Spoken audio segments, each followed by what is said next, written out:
entre dos puntos ahora va a cambiar, ¿sí? Tenemos que ver, ¿sí? Parte del estudio de la resistencia a los materiales es ver, es cuantificar esas deformaciones y utilizarlas para como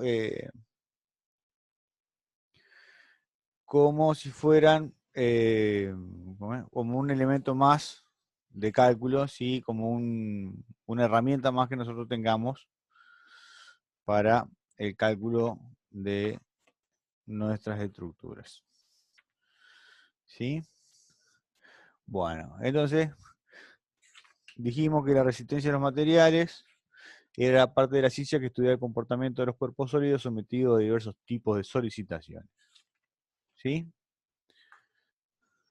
¿Ustedes están viendo la pantalla? Sí, sí. Perfecto, bien. Bueno, habíamos dicho que nosotros teníamos un cuerpo y en ese cuerpo lo sometíamos a cargas. Esas cargas pueden ser del tipo estática o del tipo dinámicas, ¿no? ¿Sí?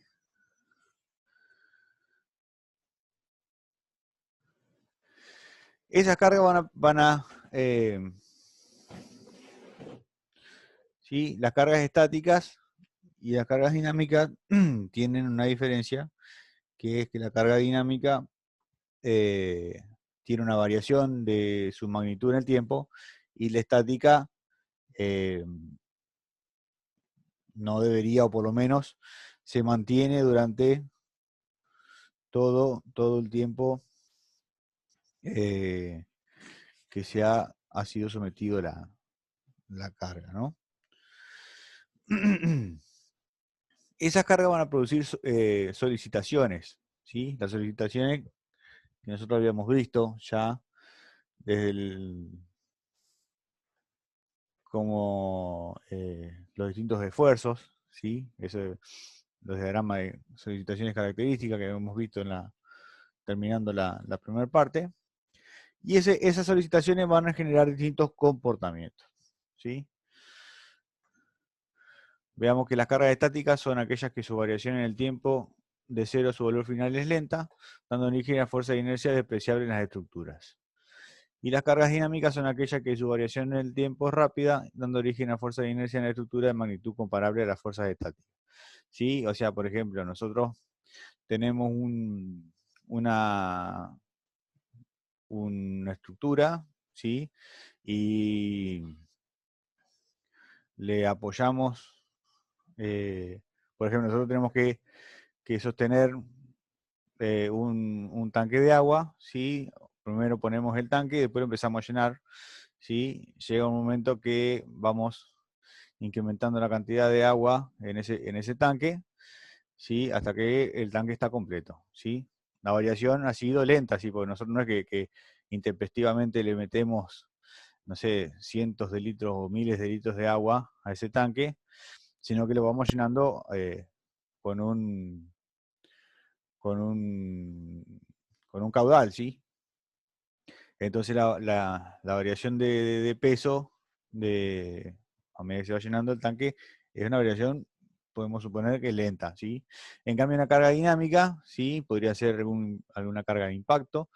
En los edificios podría ser eh, la carga que se generan al moverse la Tierra por ejemplo, un terremoto, ¿sí?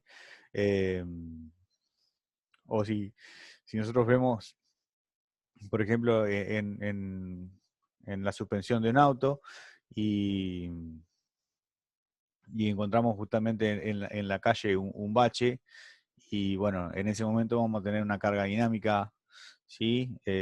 Intempestuosa, porque bueno, en un momento la rueda va a dejar de tener sustentación, ¿sí? Por lo tanto, va a ser atraída hacia el centro de la Tierra y luego va a subir nuevamente porque pasó ese pozo y bueno, toda la carga del auto, toda esa carga dinámica que traía el auto por la velocidad, termina impactando en todo lo que es la- el mecanismo del tren delantero y el tren trasero. ¿Sí? Dijimos que las cargas estáticas generaban solicitaciones características, las que nosotros ya conocemos, normal, corte, fricción, torsión, ¿sí? Y acá lo importante es que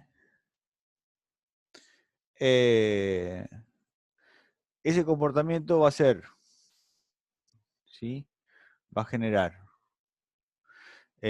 tensiones y va a generar deformaciones, ¿sí?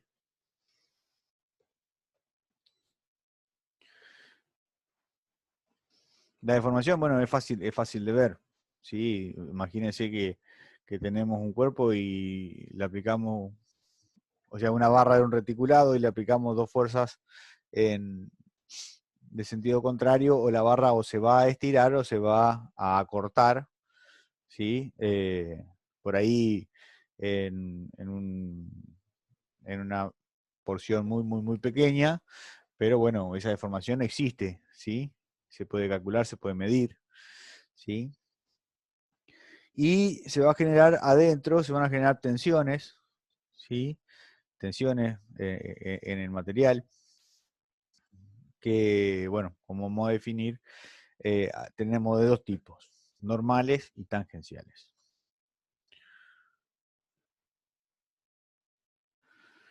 ¿Sí? En cambio tenemos acá tipo de cargas eh, dinámicas, ¿sí? Porque, por ejemplo, acá tenemos lo que es choque, ¿sí? Eh, nosotros alguna vez estuvimos trabajando en una máquina que para poder hacer ensayo de suelo, levantaba una pesa e impactaba sobre un aro y trataba de hincar un portamuestra en un suelo, ¿sí? Y contando la cantidad de veces que esa carga pegaba en ese portamuestra y lo hincaba, ¿sí? Eh, y la cantidad la unidad de medida que se hincaba en el suelo, se sacaba la dureza, ¿sí? O la capacidad que tenía ese suelo de soportar carga, ¿sí? Entonces, bueno, ahí tenemos un carga por choque, ¿sí? Acá en la parte de flexión, imagínense que tenemos un eje que está sostenido sobre dos puntas, ¿sí? Acá estarían dos rodamientos, un eje largo, que pierde sustentación en el medio, que por propio peso empieza a flexionarse, ¿sí? Y si nosotros lo hacemos girar, eh, es como que eso que se flexionó va a tratar de subirse también y también genera ahí una carga de fatiga, ¿sí? O bien si tenemos una viga simplemente apoyada y tenemos una carga que cae sobre él, también va a generar, eh, por impulso y cantidad de movimiento, va a generar una fuerza, ¿sí? Que va a producir también una deformación. En el caso, por ejemplo, de lo que es eh, un sistema biela-manivela, ¿sí? La inercia que tiene en este caso el pistón o el émbolo, al ser sometido a un movimiento de vaivén, va a ser de que cuando va hacia afuera y se detiene en el punto muerto superior, eh, la inercia de este émbolo quiera seguir y va a tratar de estirar, ¿no es cierto?, nuestra biela, y en el caso de que llegue al punto muerto inferior, ¿sí? Es decir, en otro sentido, va a tratar de acortar esa biela, ¿sí? Ahí tenemos eh, eh, esfuerzos que son más del tipo fatiga, una carga más periódica, es decir, que mantiene el ciclo en el tiempo, ¿sí? ¿Sí? Que bueno, todo esto en realidad es introductorio nada más, porque todo esto lo vamos a ver después en parte del análisis de los movimientos, la dinámica la vamos a ver en, en mecánica de mecanismo, y la otra parte de cálculo de esto lo vamos a ver en elementos de máquina. Nosotros vamos a seguir todavía trabajando con lo que son las cargas estáticas. ¿Sí? Bien. ¿Qué pasa con los cuerpos cuando están sometidos a un incremento o a un decremento de la temperatura? ¿Sí? Sabemos que el calor es energía, ¿sí? Entonces, si nosotros le damos, aportamos energía, va a producir de que la distancia entre los átomos sea grande, y por lo tanto va a producir un aumento en las longitudes en las dimensiones de un material, ¿sí? Principalmente en los materiales como eh, los materiales, los metálicos, como lo que normalmente trabajamos, ¿sí? Es decir, que si nosotros tenemos perdón, si tenemos un elemento que tiene una longitud inicial y ese elemento estructural está sometido a un delta L, a un delta T, perdón, lo que va a tener es un incremento de su longitud y va a tener una longitud final, ¿sí? Mientras tengamos lugar para poder, mientras tenga un grado de libertad, no va a tener ningún tipo de problema, porque ese miembro estructural se va, se va a estirar, ¿sí? Y libremente, ¿sí? Pero bueno, en el caso de, por ejemplo, de que tenemos una parte de estructura que está empotrada en ambos extremos, ¿sí? Rígidamente empotrada, como solo tenemos un aumento de la temperatura, el material se va a querer estirar y no va a poder, ¿sí? Porque está, bueno, por supuesto que rígidamente unido en ambos sentidos, ¿sí? Y eso va a generar solicitaciones de origen térmico, que son, en este caso, solicitaciones normales, ¿sí? Que se dan por el hecho de que el cuerpo se quiere deformar, ¿sí? Por el aumento de la temperatura, pero no puede, porque las vinculaciones, ¿sí? Los vínculos no se lo permiten. Esto también es sujeto de estudio. Bien. Ahora, la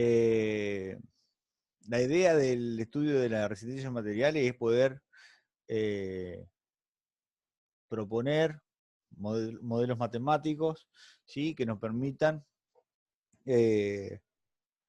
anticiparnos, es decir, nos permitan eh, poder evaluar el comportamiento de los miembros estructurales o de las estructuras, ¿sí? Es decir, que nosotros podamos predecir cuál va a ser esa deformación o esa tensión, ¿sí? Si uno mira, por ejemplo, el miembro estructural que tenemos aquí justo en el centro, ¿sí? Si le aplicamos dos fuerzas iguales de sentido contrario, lo que va a hacer es un aumento en su longitud, ¿sí? Pero también va a tener una disminución en su sección transversal, ¿sí? Esa sección transversal que tenemos acá va a estar disminuida. ¿Por qué? Porque no podemos crear volumen, ¿sí? El volumen se tiene que mantener constante. Si aumentamos una de las dimensiones, las otras dimensiones tienen que disminuir para que la cantidad de material, el volumen de ese material se mantenga constante, ¿sí? E internamente, eh, vamos a ver de que esta fuerza, ¿sí? Que está representada acá, justo aquí, ¿sí? Esa fuerza se va a repartir, ¿sí? Eh, en toda la superficie que nosotros tenemos acá, la sección transversal de nuestra estructura, ¿sí? Se va a repartir en un montón de pequeñas fuerzas por unidad de área, ¿sí? Que la vamos a llamar tensiones. Entonces, esto sería, en principio, el concepto de deformación, ¿sí? Y esto sería el concepto de tensión.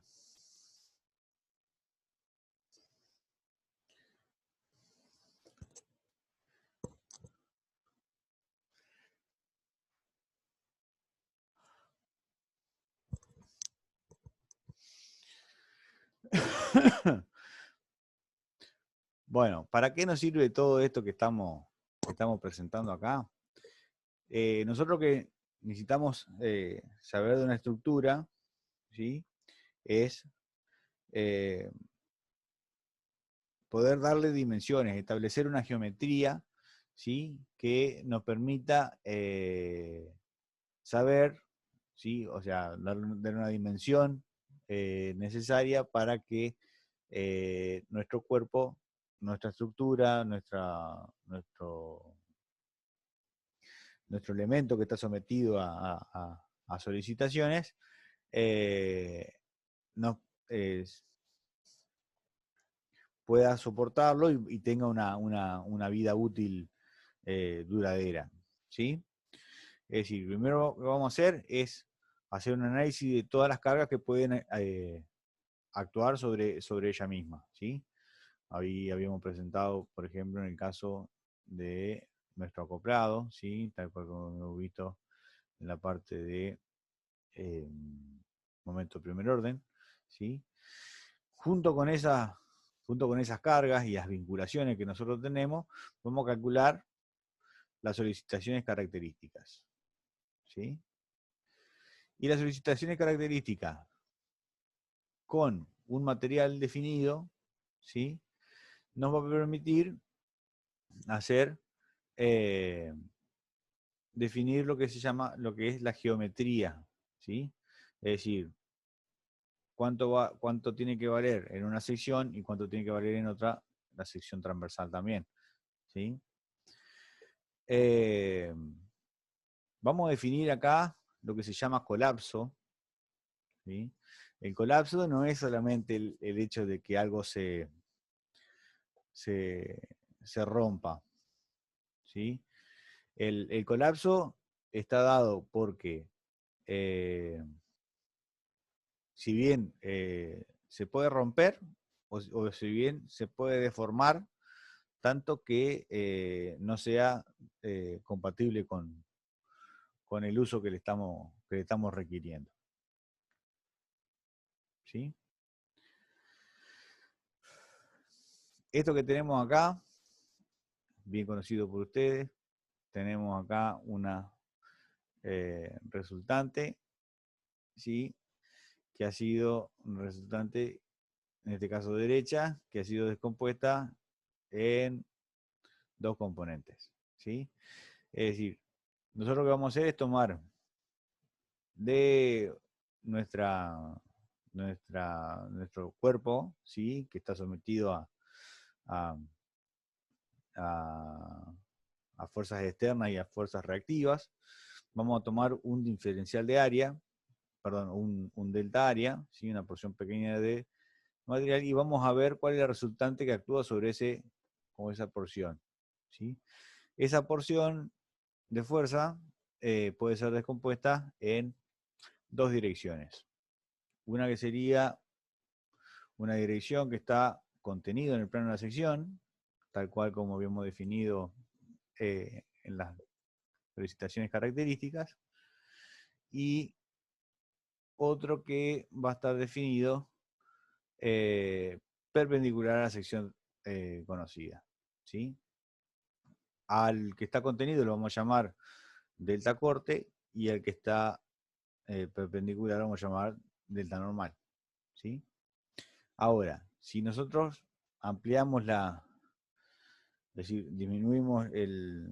aumentamos el refinamiento y hacemos que nuestras áreas sean cada vez más chiquitas, ¿sí? Es decir, tendemos que el delta área se tienda a cero, vamos a tener el límite y vamos a decir de que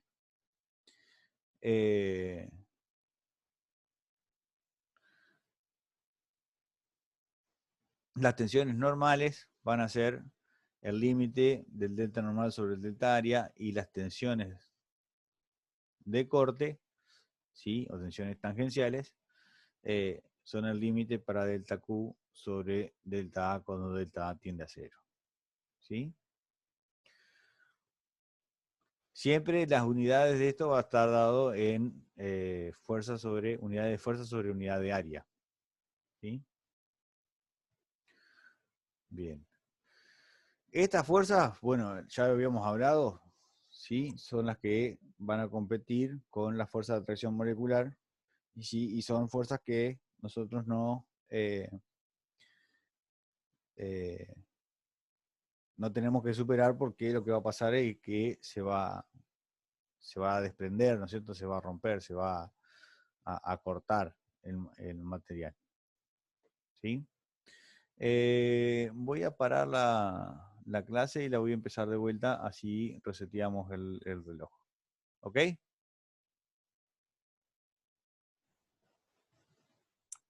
Bueno, buenísimo.